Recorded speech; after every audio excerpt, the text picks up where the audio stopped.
Hello, everybody, and welcome back to the 3DO Experience, the 3DO retrospective podcast where we talk about all things 3DO, the 3DO company, the console, and everything in between. I am Bill, and this is Threk. How you doing, Threk?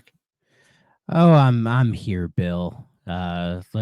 Since last week, it's been kind of rough, but I'm hanging in there, doing what I can to survive. How are you? I'm doing all right. Just one of those weeks where it's like really busy, but like it's taking like forever at the same time. I think it's because Memorial Day weekend's coming up in like a couple weeks, so I'm just kind of waiting for that. Fair enough. Fair enough. Yeah. Other than that, though, nothing too crazy. Mostly just getting used to it's warm again. So Yeah, and it sucks. see, I like it, but I'm not a cold person. Well, our air conditioning is out for the moment. That's rough. It's probably fine, but one day we had it on and I noticed there was a little bit of like leaking. Like it wasn't terrible, it was just a little bit. And I think it's one of the pipe that it was like right next to might be like slightly misaligned. I'm not sure, but we called in the people to come in and look at it, but they can't look at it until next week. So, but thankfully, I think tomorrow's going to be kind of in the 80s, but then it drops to the 60s for like the rest of the week. So we'll probably be okay. That's not bad. Yeah, and my guess is it's probably nothing serious. And I mean, even the leaking I saw was very light, but we got to it. It was better. I found it then than say like in the next day or so. It's like, oh, why is there this giant puddle on the floor? Yeah, Which would be worse. yeah. So yeah, so it is what it is. I have my little fan here off camera that I basically just have on forever. Um, and my car is in the shop getting repaired, so I have a rental for the moment, a brand new Toyota Camry. God damn, these new cars are really fancy. I mean, the car I have is a 2013, which is over 10 years now. Fuck. But this new one's pretty nice.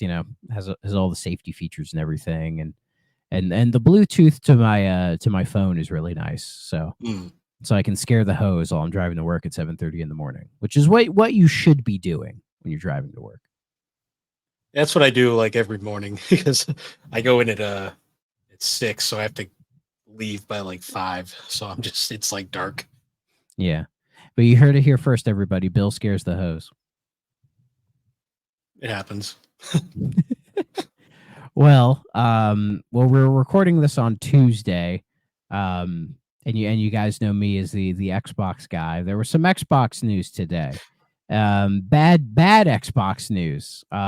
Yeah, the script is flipped. Everyone's mad at Microsoft now because people's attention span goes so fast these days. Yeah. For those of you who don't know, Xbox has decided to shut down Arcane Austin, Tango Gameworks, and there were two other studios. I can't remember them off the top of my head. They're all Bethesda studios. There was like four that they shut down, and it sucks. Apparently, not everybody is like getting fired. A lot of them, I guess, are going to get moved into different positions at Bethesda. It still sucks that they all got shut down, especially Tango Gameworks because they Yeah, just released Tango is the Hi-Fi big one. Rush.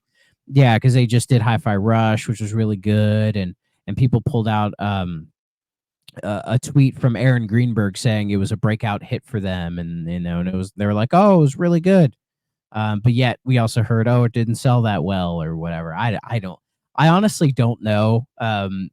Just Xbox just seems like a weird shit show when it comes to like business and administration. Like there are certain people who want it one way and some people who want it another way, and it just seems like a complete mess right now, which isn't a good look.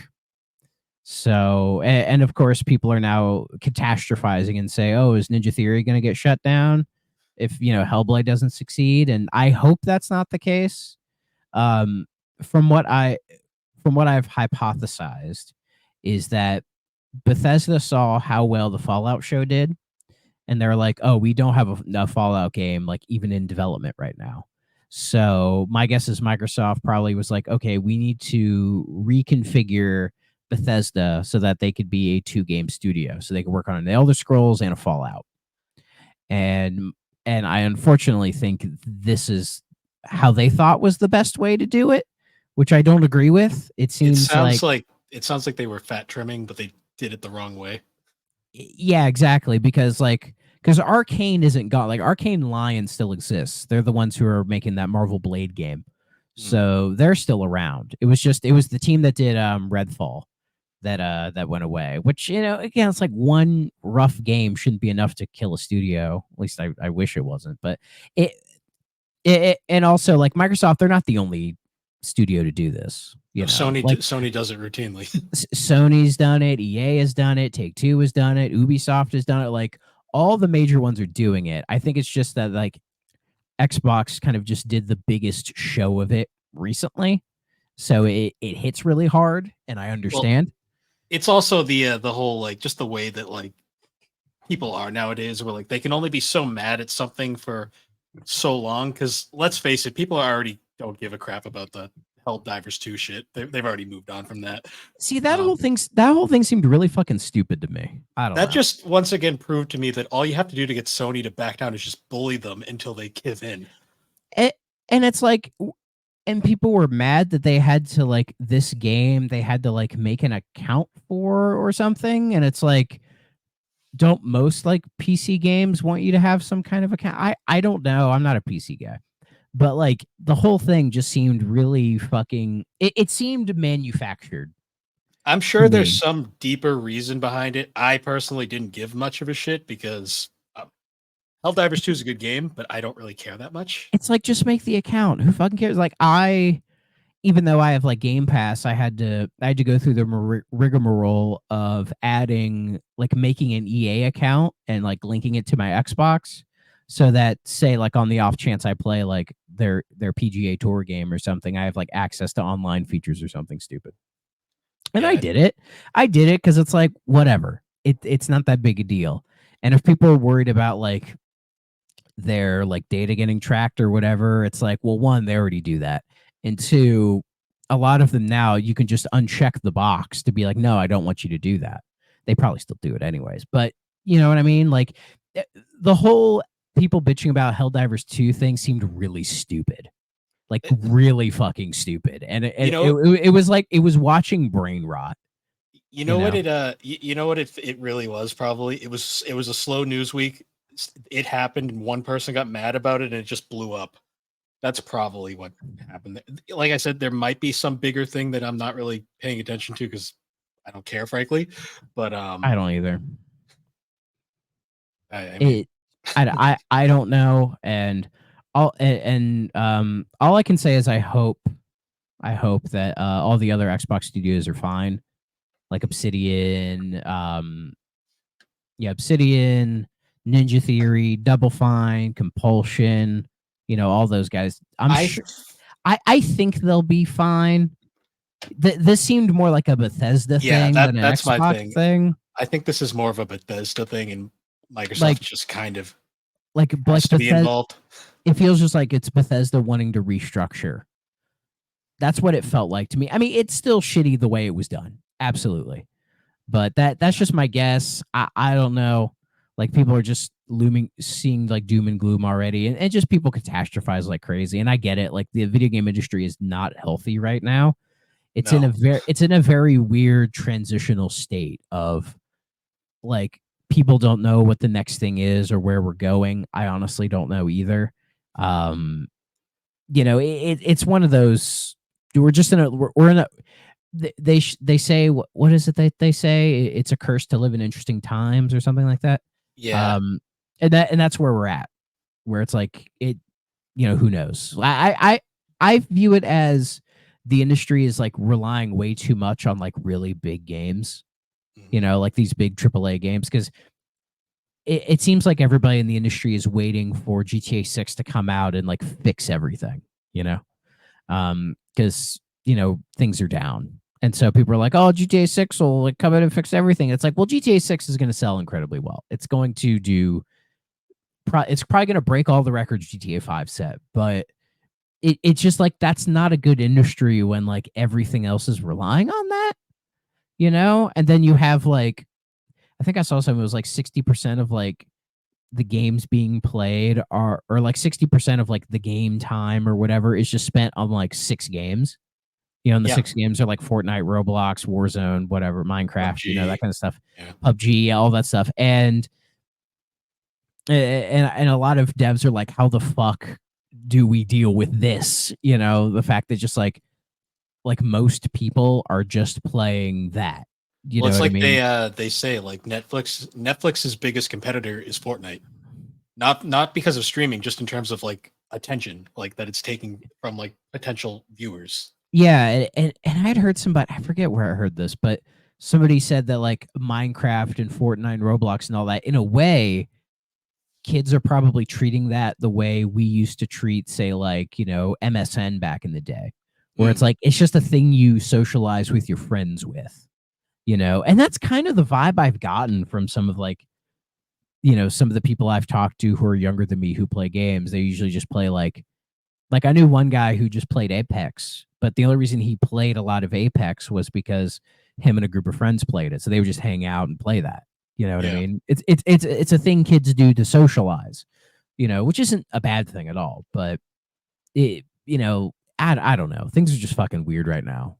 Yeah. Like the industry, you could tell the industry wants more people like us, like you and me, who just buy and play all the weird shit that comes out because we're just interested in all of it. You know, they want more of us, but they don't know how to get more of us, you know. And Yeah. I don't know either. Um I would like to see more of a return to like smaller games, like double A games. That would be Yes. nice. I like being able Um to finish a game within a couple days, not like yeah, I'm tired of years. every AAA game being like this open world 50 plus hour thing. It's fucking ridiculous, man. It does they all don't need to be this. Like GTA is going to be that, but that's what GTA has always been. Yeah. So, I don't know. I don't know. If you're But gonna speaking of go ahead. well, I was gonna say if you're gonna make a game that's massive, at least put stuff in the world, because that's the big Assassin's Creed problem I have is like those worlds are very nice and large, but like there's so little to do in them at Yeah. times. Like I just beat Jedi Survivor the other day and really like Jedi Survivor. Jedi Survivor is a great game. It's definitely worth playing, especially if you liked Fallen Order. But like one of the biggest, probably what the biggest issue I had with it was all the maps were just, it felt they were way too big. Mm, It's not an open world game or anything, but there's so much area to cover in all the maps, right? Like much more than Fallen Order, but it follows the same game design as Fallen Order, where, you know, like the little side tracks you do, you just get some cosmetics and some light stuff, like nothing that crazy. And you get some like, you know, occasional health upgrades and things like that, which are nice. But the game felt like it was much bigger than it needed to be. Like I think my playtime of Fallen Order was like a little over 20 hours, probably 22 or 23 hours. And then this playthrough of Jedi Fallen Order, I crossed like 35 pretty easily. Um, you know, I mean, it's still not like a super long game or anything, but it's just it felt like it was way bigger than it needed to be, just in terms of the map size. yeah. But I guess it was a thing of they weren't sure what to do. I guess to the map because honestly, everything else is better. It's much more refined. Like the story is a lot better. Combat feels better. Movement's better. They added like the Sekiro grapple hook, so that was cool. Mm, There's a lot of cool things about the game, and I'll be curious to what part 3 is going to do because despite all the bullshit EA's doing, we know we're getting a third part of this Jedi series because the first two have done really well, and it was envisioned to be a trilogy. So mm, we'll probably hear about that. I'd say in a couple years. yeah. Um, but yeah, like I hope that if that third one better not be open world or I'll be fucking pissed. Because I Yeah. even heard that like what game did I hear was going to be open world and people were not happy with it? There's probably a few of those. Like I think it was Resident Evil 9. I heard Resident Evil Yeah. 9 and Yeah, I heard about it's that. like are you really? Does 9 need to be open world? Like I Uh, don't know. I don't know about that. Like I heard like Gear 6 could potentially be open world, which they already kind of flirted with that in 5, which is a mixed response kind of thing. I don't know. I don't know. Like w- w- i- if we keep going this way, the industry is going to crash again. Like it's just going to happen because this model isn't sustainable, and I don't know. The only thing I could think to fix it would just be to like trim the fuck down and be like, guys, let's just like calm this down and just start making a bunch of smaller games that we can get out quicker.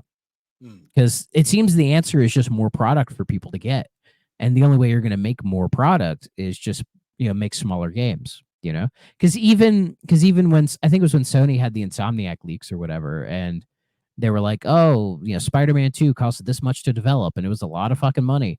And even though it's sold, how many copies of that game sold now? Like 10 million or something? A lot. It was very Yeah. successful.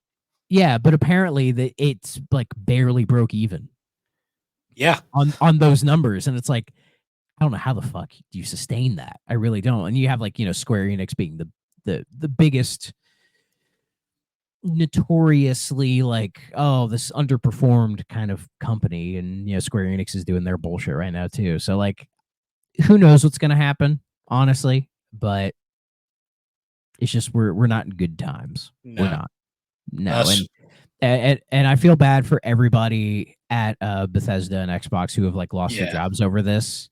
Mhm. Because even one of the dudes who like works there like made a like a tweet about how this was like, oh yeah, the Arcane Lion director basically like made a couple tweets about how like this fucking sucks, basically. Mhm. He's like, this is dog shit. Like, and his job wasn't affected at all, but he's just like, this didn't need to happen.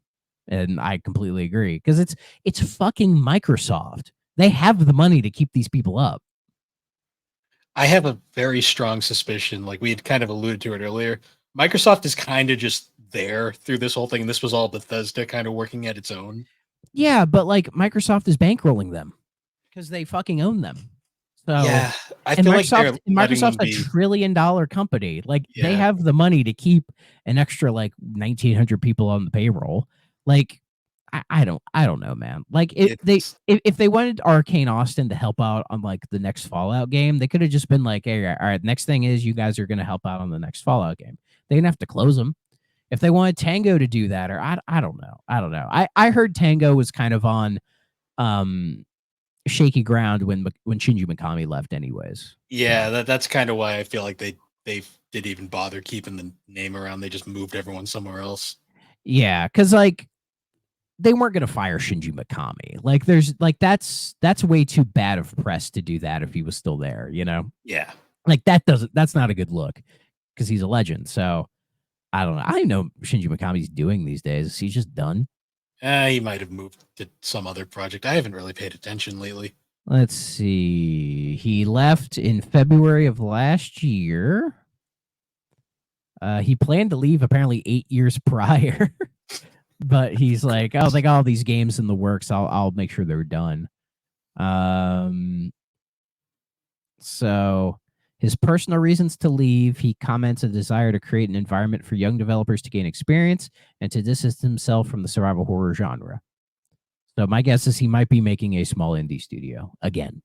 Yeah, the typical with these big name creators, they'll make a thing, get it off the ground, and then they move on to something else. Yeah. And then he's like, I don't want to do survival horror anymore. God damn it. Leave me alone. Yeah. Wasn't it the only reason he did Evil Within was because everyone begged him to do a survival horror game?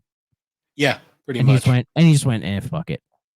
Yeah, and he went fucking off the rails and made it like exactly what he would have done if he had like all the freedom. And admittedly, it was a very good game. What I've played of Evil Within 1, I did like.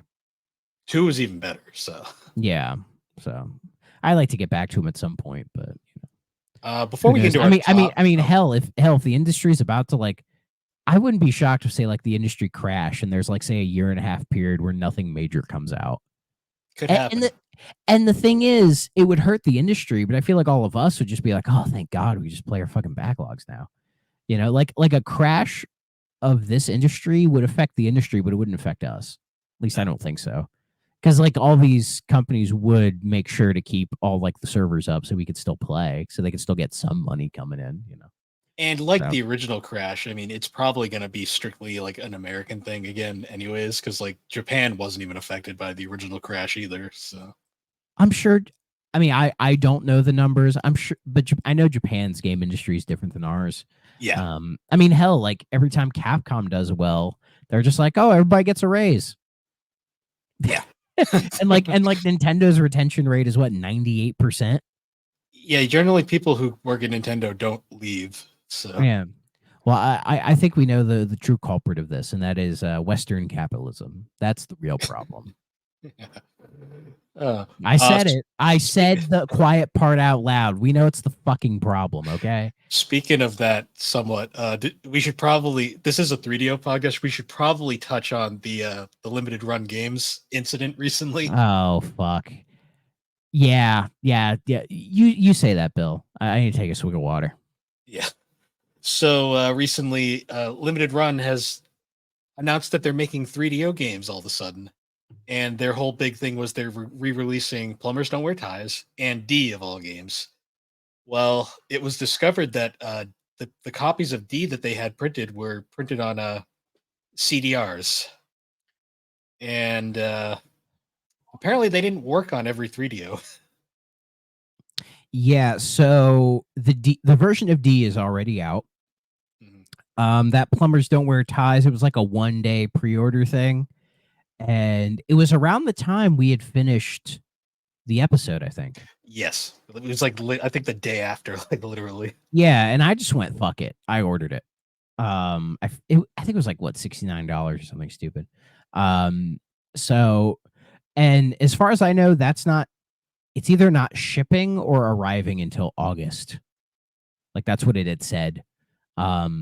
So when that comes out, I'll probably do like an unboxing of it and upload it on YouTube. Nice. So to see if they remain the CDR thing, because yeah, like the thing is like CDRs, it's basically they just took like a stack of discs that you could just buy at like a Walmart or something for nothing and just burn them with like a CD burner, which isn't the same thing as like pressing the data into a disc. It is a different process. And that's the thing, when you burn data to a disc, I know with 3DO that people have attempted this in the past to like burn games to discs to play them on 3DOs because they are, like there's no Copy region protection. coding, there's no copy protection. But 3DO homebrewers and people know that that's not a guaranteed workaround. It would be Yeah. one thing if all 3DOs played CDRs no problem. Nobody would fucking care. But it like, because it's such a open source type of system, that's why it's so weird, because every part of the process could be fucked. Like, oh, your Yes. CD burner could like not burn it at the right speed. The CDs that you used could not be like the right type of metal or something. Like the engine, the motor of your like CD drive could be slightly faulty. There's so many gaps in the process of burning a 3DO game file onto a CD and playing it that could be fucked up. Mhm. And that's kind of the issue. The And other go ahead. the other major thing was their testing process. They made a big deal about how they tested 5 3DOs and it worked in every single one. They neglected to mention what 3DO models they even tested. Like, for all we know, they tested 5 FC10s or 5 FC1s. And I wouldn't be surprised if they had like an FC1 and an FC10. They probably have like 2 of them. But like they probably, do they have a gold star? I doubt Probably it. not. They definitely don't have a Sanyo because those things are rare as fuck. Yeah, I mean, limited run, I mean, they could potentially have the money to find them, but yeah, the whole thing just, I mean, this is another notch in their belt of just fucking up like really bad, like they've really hurt their reputation over the years Like, from just like, I mean, I ordered some stuff from them and yeah, I had stuff arrive damaged. I've never dealt with their customer service, but I know their customer service is dog shit. At least from what I've heard. And it's just a shame that so many companies are doing their physical editions through them rather than just doing them themselves, which says to me, is limited run like fronting the costs for all these companies to do it? I don't know.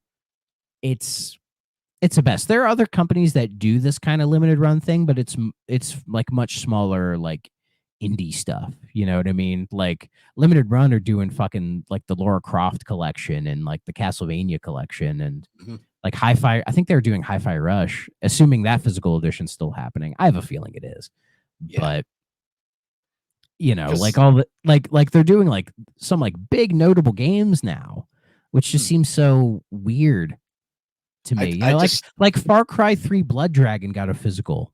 yeah, Just out of the blue. They're like, here's that. And I'm like, what? I just find it really hilarious. The game that broke the fucking camel's back was fucking D of all games. So to the D fans that listen, I hope you guys are happy.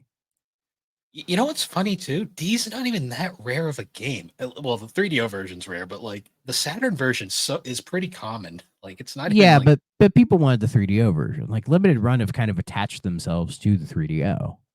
and they've fucked up everything they've tried with it so far, which is kind of Yeah. I mean, hilarious. I mean, I mean, Plumber, their Well, remaster Plumbers was fine. the You know. remaster I have no problem with, even if there was some laziness in there. But I mean, Yeah. Oh yeah. the fucking dungeon crawler, I fucking love and hate at the same time. But Glorified menu. yeah, um, yeah. But I just that whole situation was bizarre, and it's like I was like I love the fact that 3DO is getting publicity, but this isn't the publicity I wanted.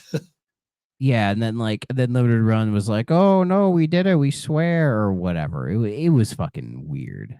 Man. You The know whole what thing was weird. You know what it does though? It gives me so much more appreciation for World of Games and like the amount of effort they put into fucking Yeah, BioFury. yeah, like it was fantastic, and I guarantee you that disc was pressed. No burning here, Yeah. guaranteed. Ran floss on both my FC10 and 1, so Oh yeah. So, but at the very least, I can say Limited Run. I'm glad they do digital publishing as well, mhm. so that we can get this stuff. You know, like you just like download it on your Xbox or whatever, and you're good to go, which is nice. And the whole Carbon Engine thing that they're doing, I think, is really cool. Which Hmm. I guess the Carbon Engine is just like a fancier RetroArch or something. That's them like able to have like a hub that they can do like some really nice emulated remasters of old games, Hmm. which is cool that exists. You know, so you know Yeah. there are nice things about it, but like still, it's fucking dog shit. I don't know. Yeah. I'm just not in a good mood, and this stuff just didn't help. No. But Uh, yeah, so I guess moving on though for our game for this episode, by far the longest game we've covered so far. oh yeah, Um Wing Commander, which has fucking Mark Hamill in, and he pissed me off the other day. God damn it. oh god. Do I want to know? He was at a, not to get too political, but he was at a White House press briefing, and Hamill's one of those guys who is a one of those like Hollywood libs, you know the types. And he Yeah. said some really cringy. He was like he called Biden Joby One Kenobi, but Yeah, but yeah. So, I think more of the cringy thing is that like he's a Zionist. And you know, not to get too deep into that, but you know, it's harder and harder to be pro-Israel these days. You know, just yeah. saying. Yeah, I'm Uh, gonna respectfully not touch that. um that's fine. That's fine. but yeah, Wing Commander 3 though. Yeah, boy. I didn't get very far in this one. There was one mission I just couldn't beat. Okay.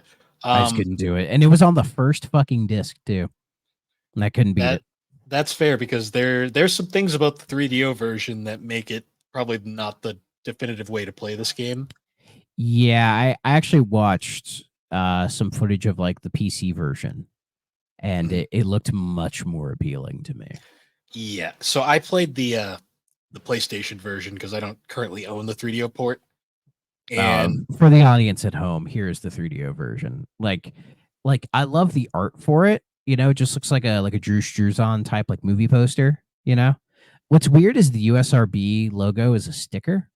yeah, that's And odd. yeah, and then like some nice stills on the back, and You open the thing and you get shit's flying everywhere. This is the unboxing, kids. You get discs 1 and 2, and discs 3 and 4. You get like this whole your personalized guide to the TCS victory streak, which is a thick ass booklet. You get like a big poster or like a poster with more information on it. I have the little like mailer that you mail in to get like a free Wing Commander shirt. I should totally file it. And the most important thing is the reference card, because what's cool is it supports the 3DO joystick, which is cool. It's got to be annoying in the walking around segments, but the reference card, which is just basically here's all the controls you're gonna need, which definitely helped. You had asked me if the PlayStation version also included that, and I'm happy to say yes, it did. Yeah, because this game reeks of PC game ported to console. Yeah. Which well, even in the PC 90s version was more painful. Even the PC version had the reference card, because this game, I have a lot of positive things to say about that we'll get into, but this game is like the definition of a guide game in a lot of ways. Yeah. Much like some of the games we've played on the show, I have a lot of respect for this game. Mm-hmm. You know, it much like Alone in the Dark and Flashback. You know, I respect this game a lot. I would say this is easily the best of those three. Yeah, this game has it's aged, but it hasn't aged the worst. Its production value is very high. And you can tell Origin Systems are competent developers and they're making a very, very good product. But I can't say the 3DO version is the way to go. No. I would have to play. I feel like this is a game, if you want to play it, if it's on GOG, just get it on there or Steam or wherever.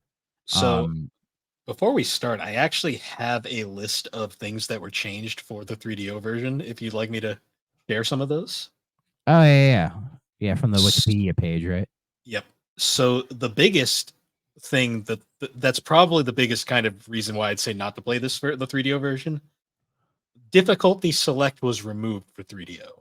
And basically you're stuck in what is considered the veteran, or I want to say, I guess, like normal mode or maybe hard mode. I'm not really sure on that. Veteran sounds like hard. Yeah, so you're kind of stuck to one's thing. They completely cut out all the stages on planetary surfaces and just replaced them with full motion video. I don't mind that so much because the full motion video is very well done. True. I think that full motion video is in the PlayStation version as well, but you just get more gameplay. Yeah. Manual takeoffs were removed and replaced with FMVs. That's actually a plus, because you didn't experience murdering your teammate on a manual takeoff. I did that. I will say the struggle I had was when I had to land the plane after the first mission. I was like, what the fuck do I do? I had no idea. Like, I was like, oh, do I fly up to the ship? No, I would just get hit. Like, I was trying everything I could think of. And then I was like, hold on, let me get that reference card. And then I did. And it was like, oh, you have to communicate with the ship by holding like R and B and then going. And I'm like, what the fuck? What? I have to talk to the ship? Like, sure, I guess. But, you know, this is definitely an era where like flight sim games, I guess, were still very much in their infancy. Like, this is a pre Rogue Squadron, pre Ace Combat even type of world, where I think the only reference point I could think of for this would be like the like Rebel Assault, like the X-Wing TIE Fighter games, which are pretty good. You know, that kind of stuff. And Wing Commander is definitely a game that like old heads have a lot of respect for. Oh yeah, because it definitely pushed like flying games and just kind of gaming in general forward. You know, before we move on, I will say, like, the rest of the differences are mostly just either cosmetic or there's, say, a new enemy here, or there's like a cutscene missing. It's nothing major. They did fix a bug that's infamous in the PC version, so there is that. That bug is also fixed in the PlayStation version. The PlayStation version is basically identical to the PC, with the exception of the bug fix and the load times are kind of horrendous on the PlayStation version. I'll say that. Yeah, load times here were no problem. They're bad on PlayStation, like really bad. Oh boy. Um, How were the FMVs? Like the so quality of them? I did side by sides. The resolution's a little better, but for the most part, the quality is like almost identical. Yeah, I mean they are compressed, but they're not horribly compressed like some tend to be.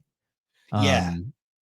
And I think it helps that like the acting is really good and like the cinematography is good, like the shots are well Oh yeah. done. The dialogue flows really smoothly. It has that occasional like video game kind of, like weird cut here and there. But it's handled a lot better. And you can tell the actors that they got. I mean, they're all like solid Yeah. actors. Like There, Mark Hamill's there's Mark Hamill's a great actor. Malcolm McDowell's a great actor. John Rhys Davies, Tom Wilson. They got Biff. They got Biff. fucking Biff in this, and he's essentially playing Space Biff, and he's great. Yes, I love him. Yeah, I love seeing Tom Wilson in everything. He does a lot of stand up comedy now, and he has like a song called, I think it's like the answers or the questions or whatever, and it's just basically him doing like a little guitar like Q&A or like FAQ basically, which is funny. So check that out if you guys haven't seen it. Tom Wilson, he's a great comedian. John Rhys Davies played a character named Thraketh. Yes. So we have that. It wasn't Wing Commander, but Yeah. But that's cool. Yeah, and like it has like a Wookiee kind of character. I forget the name of that race because it feels very Star Trek. Having like say like this race feels like the Klingons or like the Romulans or whatever, but like one of them is on your side. Like this guy is Worf basically. The Kilrathi. Yeah, well, Klingon's probably not accurate because by the time Worf showed up in TNG, the Trade Federation and the Klingons had a kind of a rough treaty alliance, which I think was like, because like Star Trek 6, the movie Undiscovered Country was like the last major fight with the Klingons. And then between that and TNG is when they kind of figured out the treaty basically. And then like Worf, I believe he was born to Klingon parents, but I think he ended up at the Academy, I think. And so he's considered kind of a weaker Klingon because he didn't grow up in the customs, but like he desperately wants to be part of the Klingons. Like he knows all the rituals and everything. Like there's a great early episode where some Klingons come on board the Enterprise. And he's trying so hard to like be a part of them, but they just view him as like an outsider. Like I can't remember the name of the episode, but I really enjoyed that stuff. Like Worf, whenever Worf is talking to like hanging with other Klingons, it's usually really interesting. So this might be closer to like say like the Romulans or even the Ferengi, that kind of thing. But there is like a Star Trek reference. There's a big Star Trek influence in here. It has some Star Warsness as well, not just Mark Hamill being there, but like all like the hangar scenes when he's like climbing up into the plane. It's like, oh yeah, this is just like episode 4 when he goes out to the Death Star. Speaking like the cinematography feels very Star Wars. Speaking of Star Trek, Malcolm McDowell was in Star Trek Generations, so there's another oh yeah, you're right. Fuck. Another connection there. God damn it. That movie. John Rhys Davies was Da Vinci in Star Trek Voyager. I just remembered that as well. Oh, I forgot. Yeah, I haven't seen Voyager in a while. He was Janeway's like holodeck buddy. Fucking love that shit. Yeah, Voyager is such a. I could go on a tangent about Voyager, but like it's a good show, but it could have been the best one. Yeah, and they kind of fucked it up, but that's a story for another day. That'll be when we get mad on and we just talk Star Trek for an entire episode. There we go. I'd be down with that. So it's funny, like Mark Hamill being in this was kind of interesting to me because this was like right around like the end of him as like a screen actor before he kind of went full on like voice actor. Or like, didn't he always want to be a voice actor? Like that was more his desire. At least that's what he has said, that he always kind of wanted to do like animation and work in that area because he found that stuff more inspiring than just actual like acting. but he went into acting because it was easier to get gigs than At the like as a time, voice yeah. actor. Because in the 70s, yeah, like being a voice actor was not prolific at all. It didn't have any prestige to it. Not, I don't think he cared about that, but um, Well, I mean, because as an actor, he's okay, but I've never thought he was like the greatest like screen actor by any means. I think he's fine.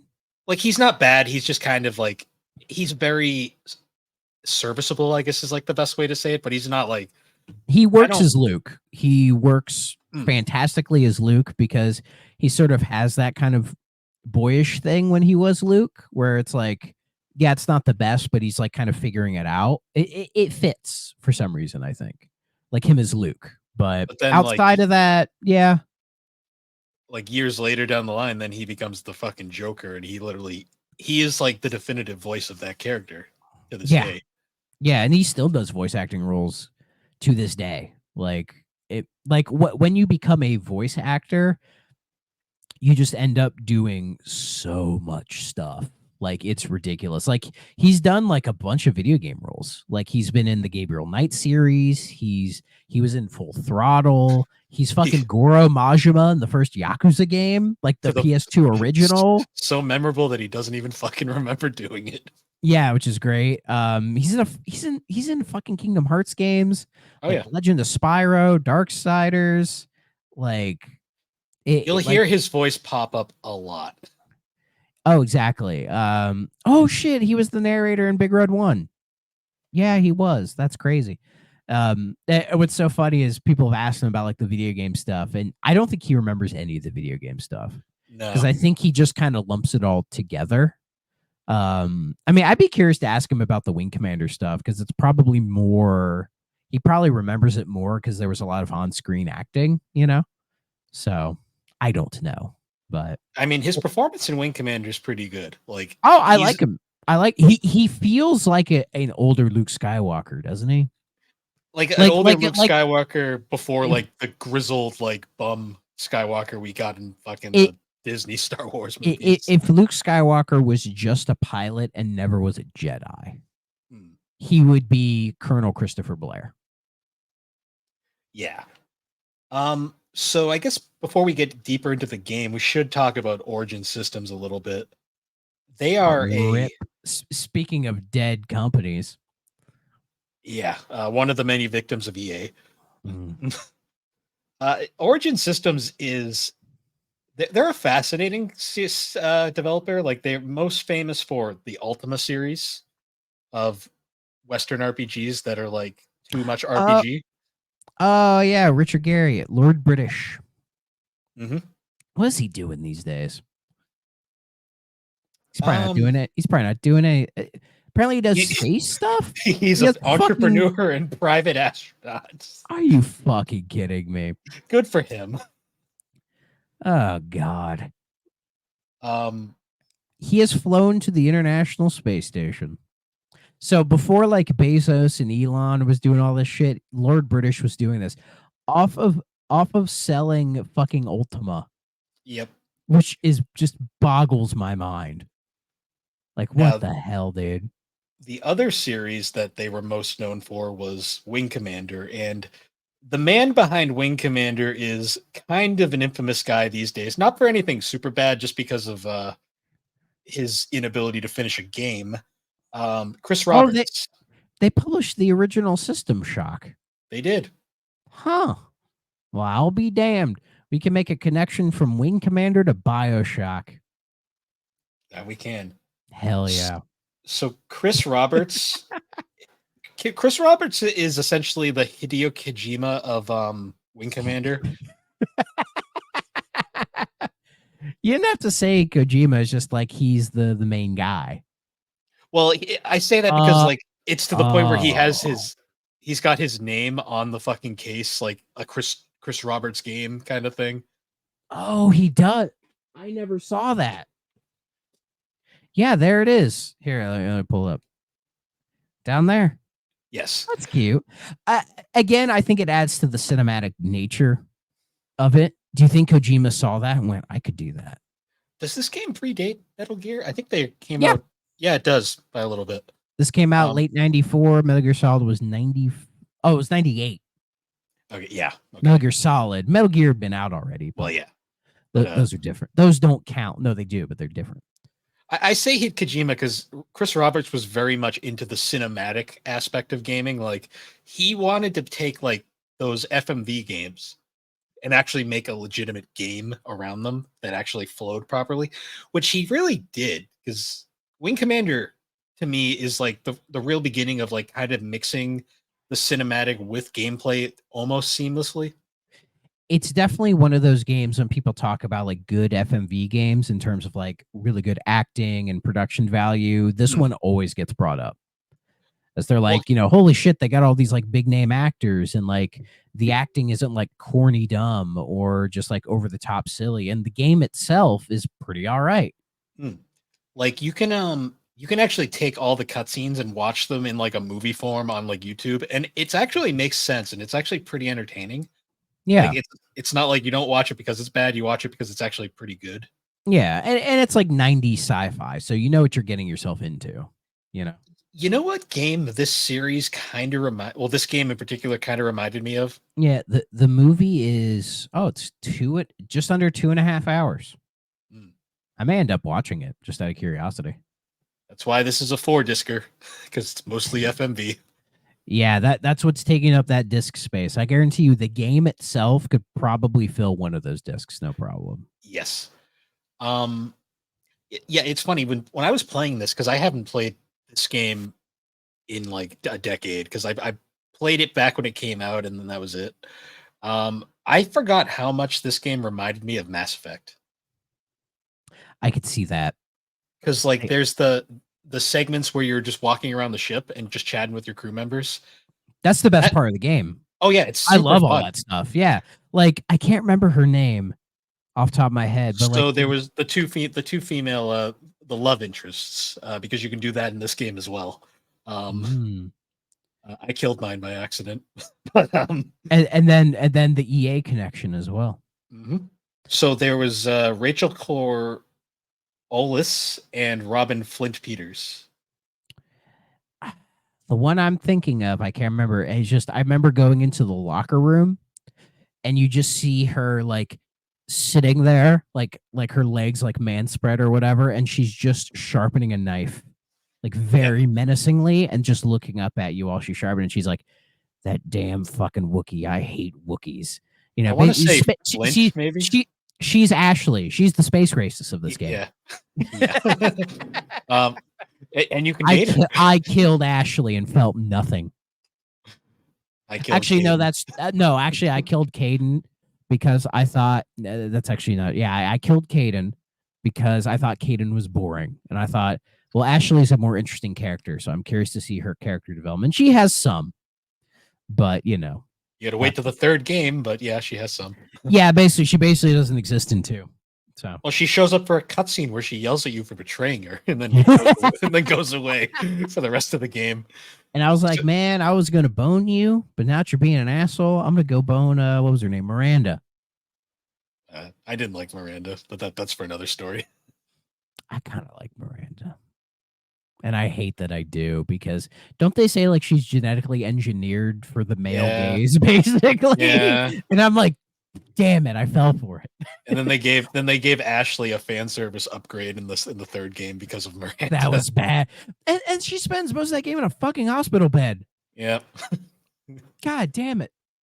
Or drunk on the floor. Play Mass Effect. Can we just play? Can we just talk about Mass Effect? Fuck this game. Mass Effect's great. We'll do that in the future. Hold on.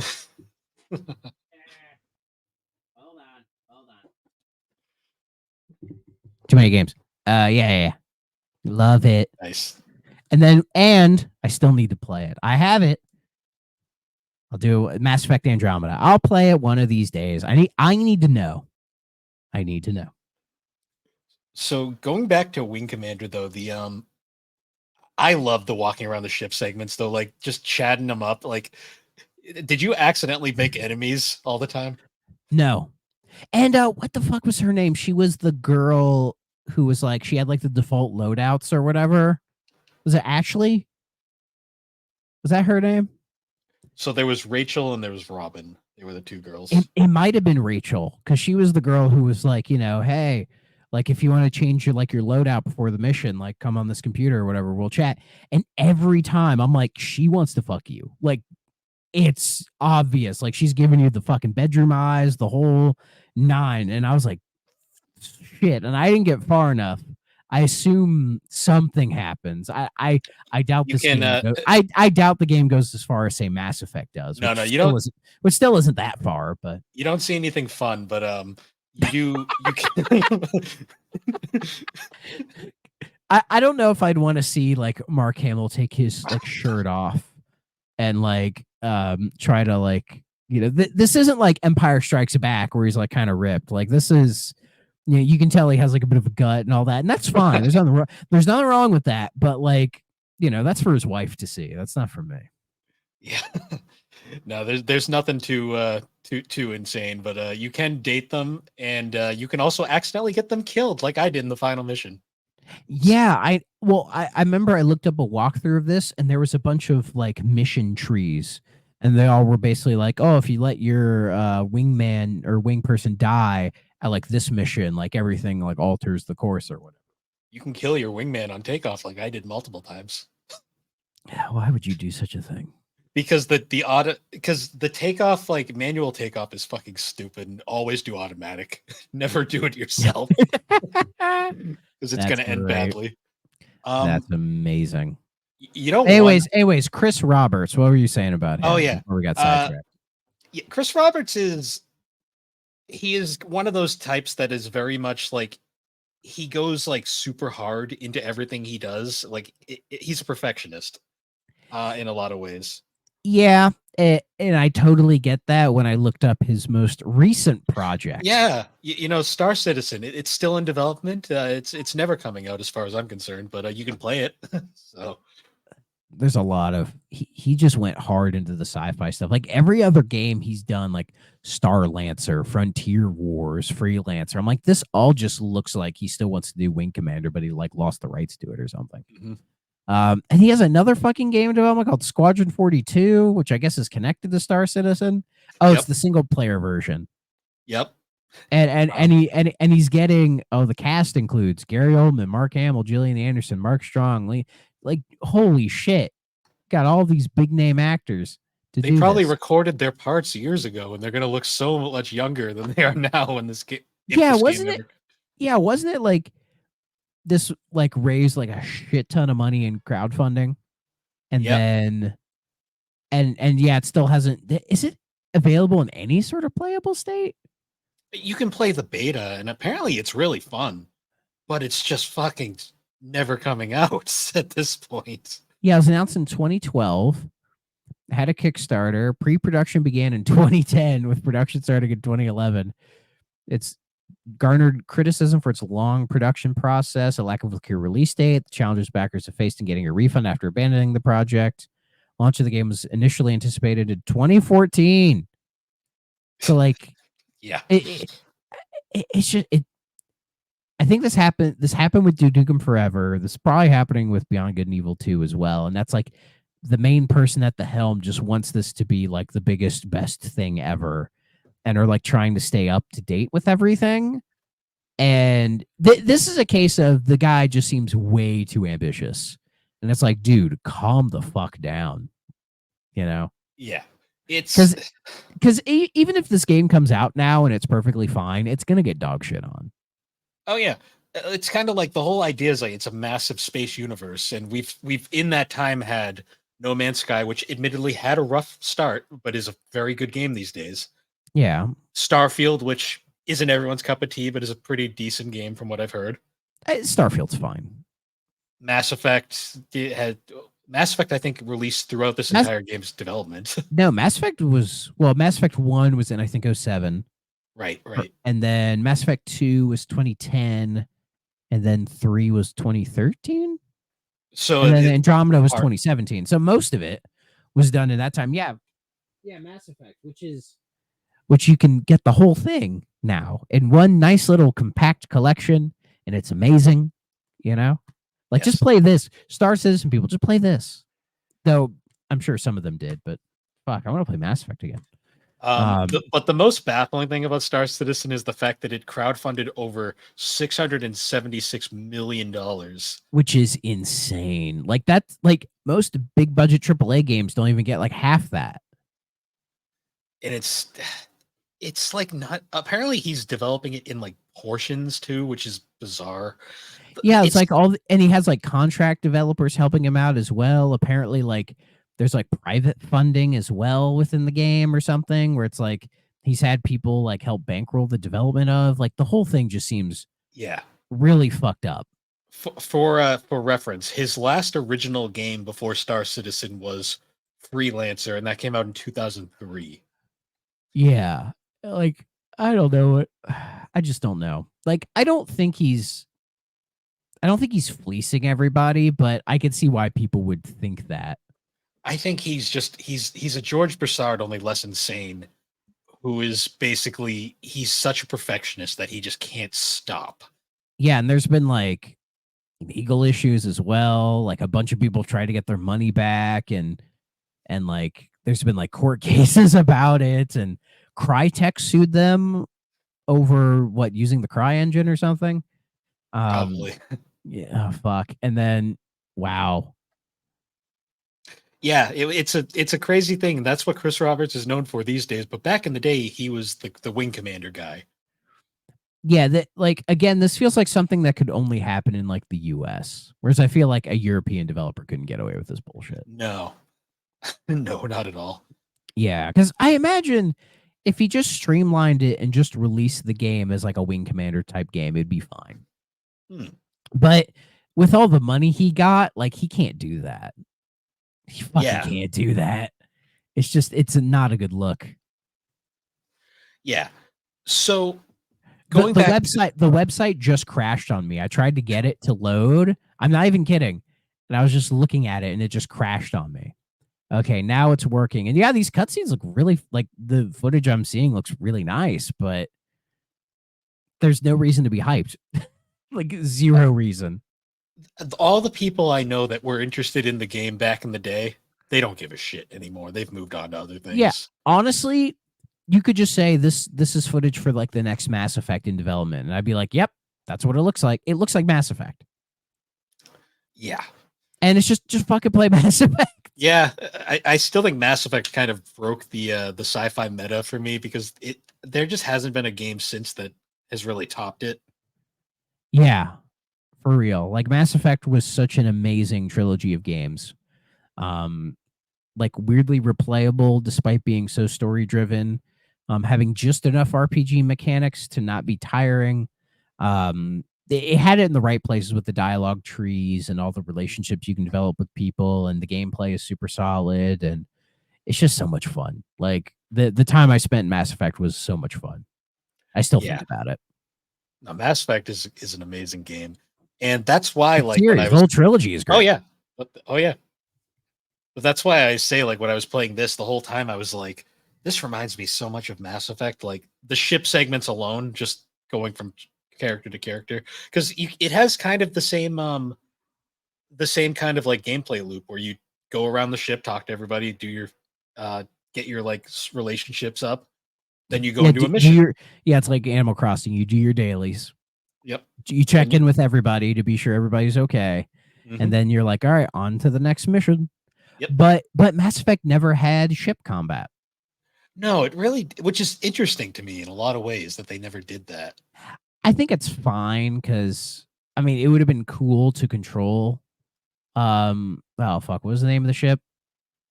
The Normandy. The Normandy. It would have been cool to do that, but you know, it's okay. If it was the one thing we didn't get to be sure that the series was good, I'm fine with that. Yeah, because they had that one in Mass Effect 1 that like the Mako. The Mako, which I thought the Mako was fine, but to be fair, I played on the Legendary Edition, which was the remake. Yeah, and they Mass Effect 1, and it's much easier to control. So, I think the problem with the Mako was those planets were so fucking lifeless. But yeah, it was not worth. I explored, I think like 5 of them, and I was just like, yeah, it's not fucking worth doing. I did every fucking one because I'm a fucking masochist. Yeah, that's ridiculous, man. Anyways, there's not much to say about Wing Commander, and that's really nice. Yeah, the gameplay, the flight combat is pretty good. Like it's Yeah, not it's fine. bad. It's just so repetitive. That's the Yeah, biggest problem with this game. yeah. Like I wanted to play a little bit of Ace Combat 7 to try to compare it, which I think is unfair. But like hell, even comparing it to say the Rogue Squadron games, which come out like shortly after this, like those games are so much better. Oh yeah. Um, like Crimson Skies, which is a great Ace game. Ace Combat 2, like if we're gonna be at least more relevant, like even Ace Combat 2 is a much better game. Yeah, and I know like the X-wing Tie Fighter games. There's a lot of flying in there, but those games are much more than that. Mm. There's Rebel Assault, of course. You know, like there've always been flying games. It felt like Afterburner. Like there's always been flying games, and this game's flying is serviceable. It It's does the job, but it's not why you come for this. This is to get your sci-fi on, get your nerd on, you know, and enjoy some wacky costumes and some like techno babble and kind of exploring this weird futuristic thing. But then you run into guys with mullets playing guitars in the mess hall, and it's like yes. I like that guy. That's a cool guy. It's gonna be sad when he dies. My favorite is still the scene with Biff in the mess hall where he's like no, everybody knows the maniac, and then he's like, who here knows the maniac? It's like, seriously, nobody. I Good love that stuff. scene. And there's like kind of dialogue choices where when you talk to people, occasionally you'll get like, oh, do you want this response or that response? I don't know how much it actually changes anything. Probably not. Yeah, it's definitely an ambitious game for its time, and I think where it does well, it does really well, which is the walking around the ship and talking to people and sort of like kind of engaging in the Wing Commander lore, if you will. Like I think it does that part really, really well, and I wouldn't be surprised if BioWare took a little bit of influence from that for when they eventually did Mass Effect. Um, It wouldn't surprise me at all, yeah, honestly. yeah, but the gameplay part, the flying on the ship stuff is okay. You know, it is what it doesn't feel like you're moving. I don't get the sensation that I'm actually like flying in space shooting stuff. It literally It feels like was I'm staring at a screen that moves around so I can shoot people. Like you don't yeah, get that sense, that like immersive sense, especially because it's first person. I don't get that feeling that I'm actually in the air in space flying around doing shit. You know what I mean? Because yeah. like the I background is very still. Like there's just no sense of like real movement. You know what I mean? I Like you can maneuver, but it just doesn't feel it feels like I'm playing Microsoft Flight Simulator, but like an yeah. older version of it with like a like cockpit controls, you know? Yeah, it was definitely the first. So this game was the first Wing Commander game that used like 3D polygon graphics. It And it, it it kind of shows. shows. Yeah, it's fine. Like it looks like a game of the era, and like I think it looks perfectly serviceable for what it is. It's all right. Um, it honestly kind of matches with the cinematics for the time because the cinematics are kind of old too, and it kind of Yeah, yeah. It looks like a made for TV like sci-fi movie or like a honestly it looks a little like DS9. yeah, a little bit. Like the costume design and the sets The look a ships are very little. blocky because they could only do so much with the polygons, so they had to design the Yeah. ships around that. Count the polygons, kids. I do like the Um, ship designs though.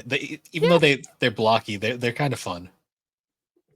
Oh yeah. And then they further develop them later on because they're of course they're sequels and I mean heck the I think there is a ship design on one of these things. Yeah, like this guy. Can't really see it, Hmm. but it looks neat. It's very Star Trek influenced, but it's more It reminds angular. it reminds me of Starship Troopers for some reason. I don't know why. Yeah, I can see that. I mean, I wasn't far away. Yeah, that was right around the same time. Oh yeah. Great movie. It's a bit of a spoiler for anyone who hasn't played it, so I'll just not that it really matters that much, but Cover your ears. one of my favorite moments in this game is there's a scene there one of the eventually the plot progresses where like the good side, I guess, in this plot, they develop a planet killer essentially, and there's an entire mission basically based around you have to protect the planet killer, and just the irony of Luke Skywalker having to protect a planet killing machine device is just really funny to me. it's like it's the size of a heat object in the sky that creates a lot of murder. What would you call that? Like a murder asteroid? No, a That's no moon. a kill right? No, that sounds stupid. A Death Star? No, that sounds stupid. I don't. Yeah. Something like that. So we'll workshop it later. Yeah. No, just the irony of that I thought was really funny. I'm like, they had to have done that on Yeah. purpose. That is funny. And it's also funny that I just thought about like John Rhys Davies has done other video game stuff. Like I know him from another FMV game called Ripper, Mhm. which do you know Ripper? I remember it. I haven't played it, but I know of Yeah, it. okay. For our audience that doesn't know, Ripper was a PC game made by, I believe it was Take Two, and is like this weird futuristic kind of detective game where there's like a new Jack the Ripper and he's doing it through the internet. But it's known for having like Christopher Walken, John Rhys Davies, Paul Giamatti, David Patrick Kelly, Burgess Meredith, Jimmy Walker, like Tawny Welch, like like a star-studded cast. And like the theme of the game is "Don't Fear the Reaper" by Blue Oyster Cult. Like they have the song, More cowbell. and for real, and it's a very weird game. Like its puzzles are very obtuse, very like kind of moon logic-y in certain spots. And it's just a weird, wacky game that I don't know if it has any official release anymore, but it's worth looking into. I learned about it through the Spoonie one because he used to talk about weird PC games. So of course something like that's going to catch the eye. It came on 6 CD-ROMs back in the day. And it's one of those games that you're constantly swapping discs going through places. Like there's some games like Under a Killing Moon were really bad at disc swapping. This game doesn't do that as far as I know. It's just like it's pretty straightforward. Yeah, It's just, when you get to certain points, it's like change the disc. Like fucking fine. Yeah. Kids today don't know about disc swapping. They don't know. Ironically, Mass Effect had to disc swap. Oh really? Only on 360, because of the certain parts of the game would be like on disc 2, and then other parts would be on disc 1. It was Mass Effect 2, right? Yes, because Mass Effect 1 was a single discer. If I remember, Mass Effect 2 was pretty clever about it, and that the first disc had the beginning and the ending of the game on it, and the second disc had the middle stuff. So like the first disc is you'd play the beginning part, do that opening bit, and then you'd go to disc 2, do all your shit, and then come back to disc 1, and then it would check all the shit that you did and give you the suicide mission, based on all the stuff you had done, which is actually a clever way of doing 2 discs, I think. Yeah. I know a lot of people who played that game would constantly go like to stuff back on disc 1, and they'd have to switch all the time. And I'm like, you're just playing it wrong. Yeah, it's so weird. The 360 games were on multi discs back then. Like, I mean, hell, like today I bought a couple 360 games, and one I bought was a Forza Motorsport 4, which 3 and 4 do the same thing where you can just play the game on disc 1, no problem. But they had a second disc for all like extra shit that they couldn't fit on the disc. So in the menu, it would just say, "Oh, put in disc 2, and we'll like install the rest of it onto your hard drive, so you can play the whole game on disc 1." Basically, just like the rest of the tracks and cars and all that. But you can still play the game just fine on disc 1. It's the reason I actually fixed the disk drive on my 360, because it was the 360S model. Well, it is the 360S model, and like it would just kind of go off and on randomly because it's like those weird sensors. So at first I just disconnected the ribbon cable and was like, it's fine. But then when I got that, I was like, when I got 3, I was like, maybe I should try to figure out how to fix this. And all it was the ribbon cable was a bit dirty. So I cleaned it with some alcohol and it was fine. So there you go. And yeah, like Lost Odyssey had 4 discs. I talked about that with Rick on Pixel Project.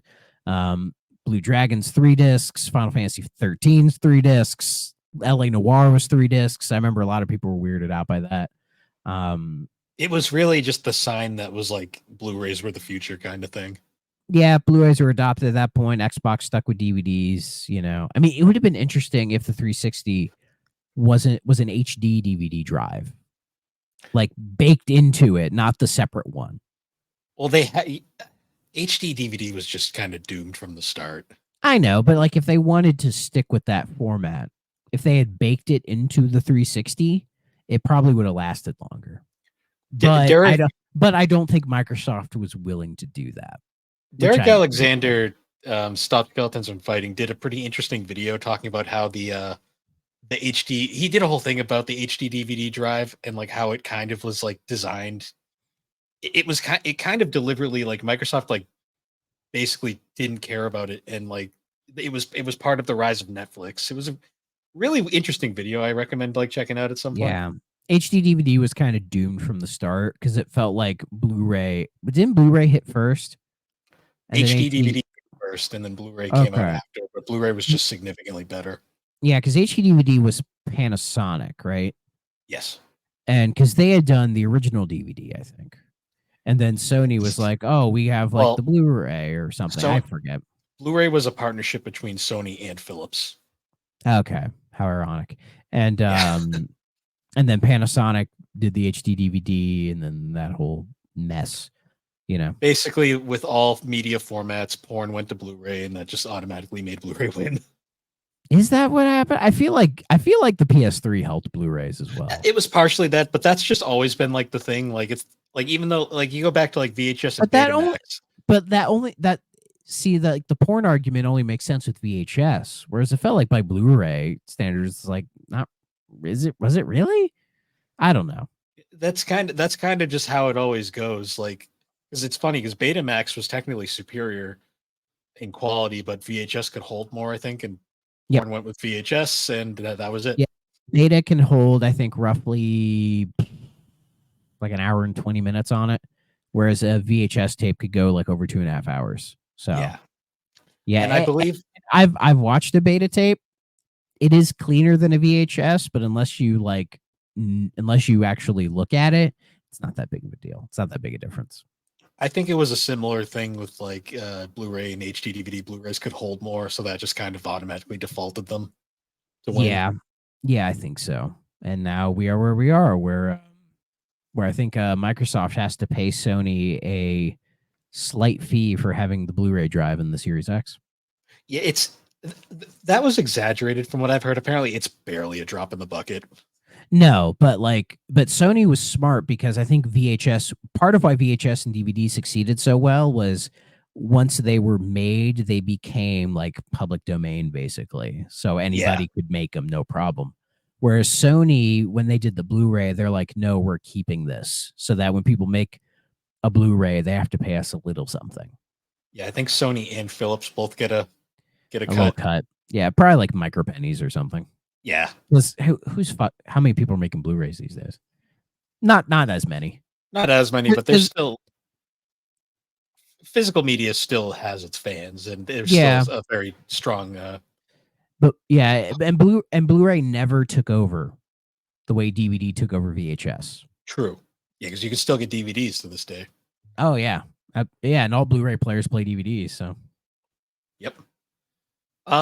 So before we get into like reception, I have to ask, what do you think of the soundtrack? There was a soundtrack? I mean, you had like music. It was mostly like orchestral, atmospheric kind of stuff. I never noticed it, you know. Okay. Because it's like it wasn't John Williams, so it wasn't gonna be that, or the guy who did the soundtracks for the OSTs for Star Trek 2 and 3. Can't remember his name off the top of my head, but like his soundtracks are really good. So it's not to that quality, but it's fine. Like I didn't notice it, so it was. I don't know what that says about me. It was George Oldsey. I think what a name! What a fucking name! He, for what it is, I found it. It sounded very sci-fi, and it fit the game. Not as memorable as like Mass Effect. We're gonna keep always going back to Mass Effect here, but it was fine for what it was. Like most things about this game, it was very fine. Like James Horner, that's the guy who did the scores for Star Trek 2 and 3, and I guess he's had issues with quote unquote borrowing from other people. but Ah, it's music, whatever. so reception wise, this game was critically acclaimed. Oh, I could see why. The lowest score I can see here is um so there's Maxim gave the PlayStation version 3 out of 5 stars. Wait, that Maxim, the one I'm thinking about. So the Wikipedia article doesn't give a link, so it makes me think it's not that Maxim, but I mean, you never know. Maybe I they mean, reviewed video games. I'm seeing Maximum, but I'm not seeing Maxim here. Oh, that's just me reading wrong. It was Maximum. Dude, that's a Freudian slip right there. Hey, you never know. I mean, Playboy used to review video games, so Oh, I want to read those now. they were so bad. But yeah. Um, the other lowest rating was the EGM gave the 3DO version a 7.5, which I mean that's fine. That's not a bad review at all. Yeah, like it's getting like 5 stars, like very high, like 8 out of 10s, and I totally get why, because at the time, like this is very next level stuff, Hmm. There's a next reason. generation, if you will. Yeah, like this is kind of like flashback, not in terms of like how it's aged, but in terms of how like people who played it back in the day view it. Like people love this game. Like the people who like played it back then, like they all have nothing but positive things to say. Like, and I can see why. Like there is a lot to like about this game.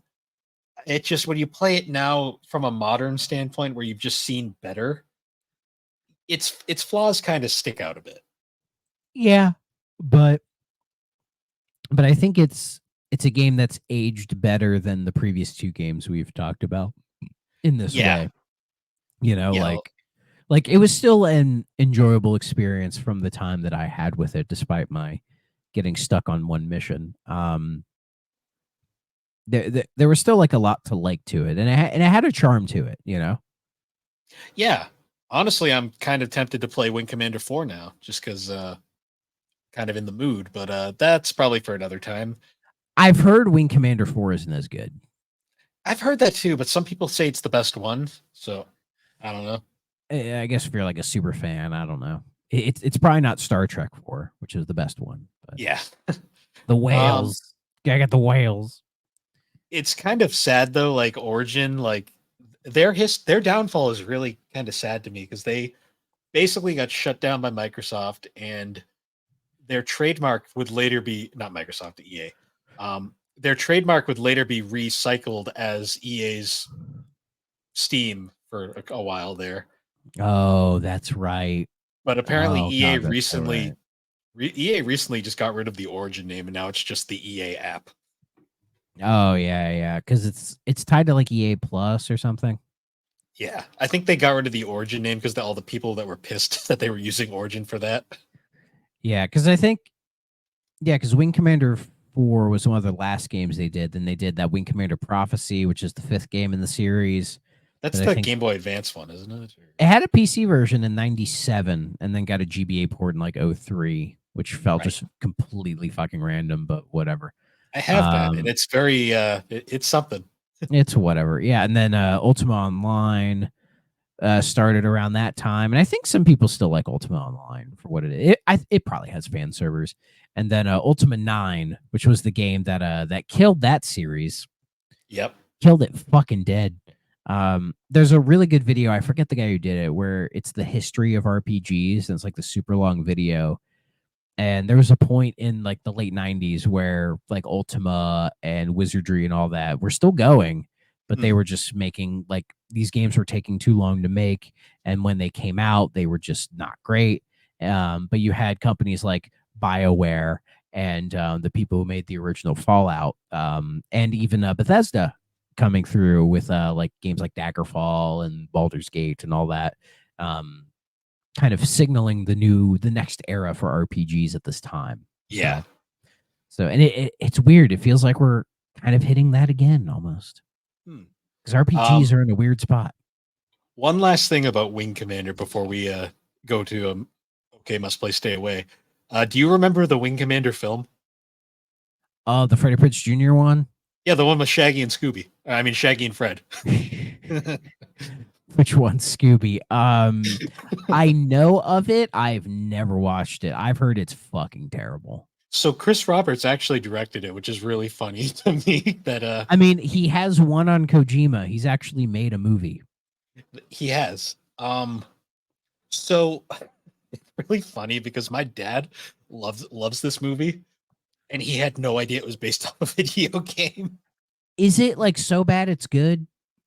It's not even that it's bad, it's just so average. Like it's like Because Rotten it's Tomatoes has it as a 10%, which I don't is think not it's good. I don't think it's that bad. I watched and I was just like, it's just so it's like the most average sci-fi movie I think I've ever watched. Like to Well, be honest, the well, most maybe we entertaining. should watch it. I'd have to get a copy of it. I don't actually or see if it's on streaming. It's yo ho ho, a pirate's True. life for me. It's a Um, movie. It's a movie. Who fucking cares? true. Um, To be it honest, the last you time I watched it was like a decade ago, so it might be worse than I remember. well, I've never seen it, so it's not on any streaming. I'm not paying YouTube $4 to watch this.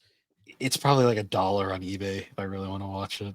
If you really want that DVD, Yeah. yeah. Here, But hold on. let me check some here. Let's see. I was just seeing if somebody had put it on YouTube sneakily, and they haven't. They have not. huh. But it's on one of those many sites. You know the ones. The ones like the seven C's, if you know. Yeah. If I ever watch a movie, that's usually what I do. I'm like, oh, I want to watch this movie, and then I'll see if it's on a streaming service that I have, and it's usually not. So then I go find it other means. I watch it and go, cool, and then I move on. So if you really need to see this movie, it is you can get it for $4 on Amazon right now. Well, maybe we should put it as a poll Yeah. for on Twitter if you guys want us to watch the Wing Commander movie and review it as like a special episode. Yeah. But yeah, so now must play okay, stay away. I'm Okay. gonna say play it on PlayStation. Play it on PC. Or well, PC. If you can find I've heard PC the version on there isn't the best because it's not optimized for modern PCs. Unless It's they on GOG. fixed that. Well, it's on GOG. Okay, so maybe they finally fixed that. And currently on GOG, it is $1.49. Okay. So yeah, So there you go. Dirt cheap. I'd say okay, and if you're gonna play it on either PlayStation or PC. Don't play the 3DO version. No. They- That's probably where I fucked up, was playing it on there. Because I didn't enjoy it all that much, but I think it was just because like the gameplay stuff and all that optimized for the 3DO was rough. Because then when I looked at PC stuff, I'm like, oh, this looks so much better. Yeah. This looks like the game I would have wanted to play, and I didn't pivot, which I've done before, but I didn't this time. Yeah. But yeah, it's $1.49 on GOG at the moment. Trying to see if there's any like their user reviews are pretty high. The first one I saw was this game saved my life as a teenager. Holy fuck, dude! There's probably some fucking nerd who just didn't have anything better to do, so it's like the one thing keeping him around. Yeah. I mean, it's a fine game. It's just it's very much a product of its time.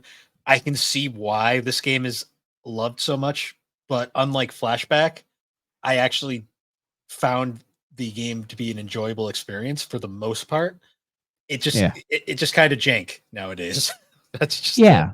But I still think it's cool. I think it's a game that I'm like, I've always had a soft spot for FMV games, and I know the Wing Commander series has its fans. And I totally get that. And this is just something that just makes you go, oh, that's cool. That's neat. So I can't shit on the game because that just I don't want to, because I'm just like, I think this is cool for what it is. So it's definitely worth checking out, I think. But I would say it's okay. Yeah, if you do want to play that PlayStation version, or just get the PC version on GOG and play it that way. It might be on Steam, I don't know, but to play that PC version, it's probably the easier way to play it these Yeah. days. So there you go. But yeah, so not sure what game we're gonna cover next. Yeah, I meant to ask you. I was kind of thinking about maybe the Horde. Yeah, fuck it. Let's do the Horde. Okay. It might not be the next episode we do. We might do like another side episode before that, but that is the next game we're gonna play. We're gonna play the Horde. Yeah, yeah, that'll be the next big one. Maybe we should do like an Army Man thing.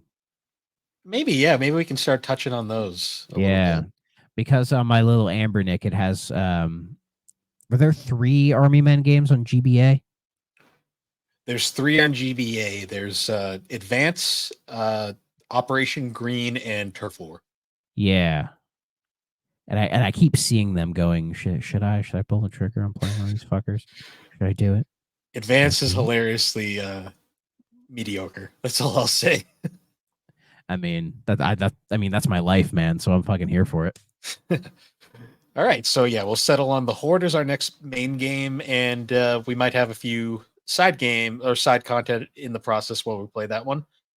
But yeah, so once again, guys, thanks for joining us on the 3DO Experience. You can find the 3DO Experience on all the major podcasting platforms, along with YouTube with video versions every week, I guess. Lovely, and you can find all of our links at the audio listeners won't get that. No. You can find all of our links at linktree/the Games, and you can, if you'd like, you can come join us over on the GNC Podcast Network Discord server to talk all things gaming, collecting, 3DO Experience, Geek Addicts, Talk Gaming Animator, just general nonsense. And Threk is streaming tonight, and you can find that at the link below, or for the audio listeners at twitch.tv/Threk94. I'm gonna be playing Cameo, Elements of Power. Changing it up this week. Well, it's the game for this month in the game club in the Superpod Saga Discord. So Gotcha. I wanna play it. I'm gonna play it on stream. Nice, and I'll be sure to include the link to that in the description of the video. Mm-hmm. And when Hellblade 2 comes out in 2 weeks, I will be playing that on stream. I will be streaming my entire playthrough of that. Nice. So that'll be cool.